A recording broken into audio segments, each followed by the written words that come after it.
INR துணை today episode. இந்த வீடியோக்குள்ளே போகிறதுக்கு முன்னாடி எங்கள் சேனலை சப்ஸ்கிரைப் பண்ணாதவங்க சப்ஸ்கிரைப் பண்ணிங்க, பக்கத்தில் இருக்கிற பில் பட்டனை கிளிக் பண்ணிங்க. அப்போ தான் நான் போகிற வீடியோ உங்களுக்கு உடனே வரும். வாங்க வீடியோக்குள்ளே போகலாம். இங்கே பாண்டி வந்து மெக்கானிக் ஷாப்பில் வெயிட் பண்ணிருக்கார் வானதிக்காக. வானதி வராங்க. நம்ம 2 பேரும் சேர்ந்து வெளியே போகிறோன்னா என்ன திடீர்னு அப்படின்றாங்க. அப்படிதான் வா, இன்னைக்கு பூரா அவங்க கூட தான் நான் இருக்க போகிறேன் அப்படின்னு சொல்கிறாங்க. அப்படியா அப்படின்னு சொல்லிட்டு ரொம்ப சந்தோஷப்படுறாங்க. சரி 2 பேரும் சேர்ந்து கோயிலுக்கு போகிறாங்க. அதுக்கப்புறமா சினிமாவுக்கு போகலாம், எங்கேயாவது ஹோட்டலில் சாப்பிட்டு நம்ம சாயங்காலமாக திரும்பி வரலாம் அப்படின்னு சொல்கிறாங்க. சரி அப்படின்னு சந்தோஷமாக அவங்க கிளம்பி போகிறாங்க.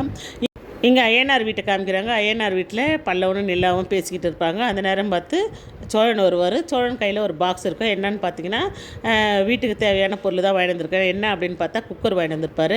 அதை பார்த்துட்டு நிலா ஷாக் ஆகுறாங்க. ஆமாம், நேற்று நீங்கள் சாதம் வடிக்கும் போது கை சுட்டிக்கிட்டீங்களா, அதனால தான் வாங்கிட்டு வந்தேன் பாண்டி சொன்னோம் அப்படின்னா. ரொம்ப அக்கறை தான் அப்படின்னு சொல்லிட்டு அவங்க வந்து சைலண்ட்டாக மனசுக்குள்ளே சிரிப்பாங்க. இங்கே சேரனை காமிக்கிறாங்க. சேரன் வந்து செங்கல்லாம் வச்சு சிமெண்ட் வச்சு பூசிகிட்ருப்பார். அந்த நேரம் பார்த்து சந்தா வருவாங்க. சாப்பாடு எடுத்துகிட்டு வந்திருப்பாங்க. ஏன்ப்பா அந்த வெயிலில் நீ எல்லாம் வர பாரு, எவ்வளோ வெயில் காயுது அப்படின்னு சேரன் சொல்லுவார். சேரன் வேலை செய்கிறத பார்த்துட்டு இவங்க செங்கல் எடுத்து கொடுப்பாங்க.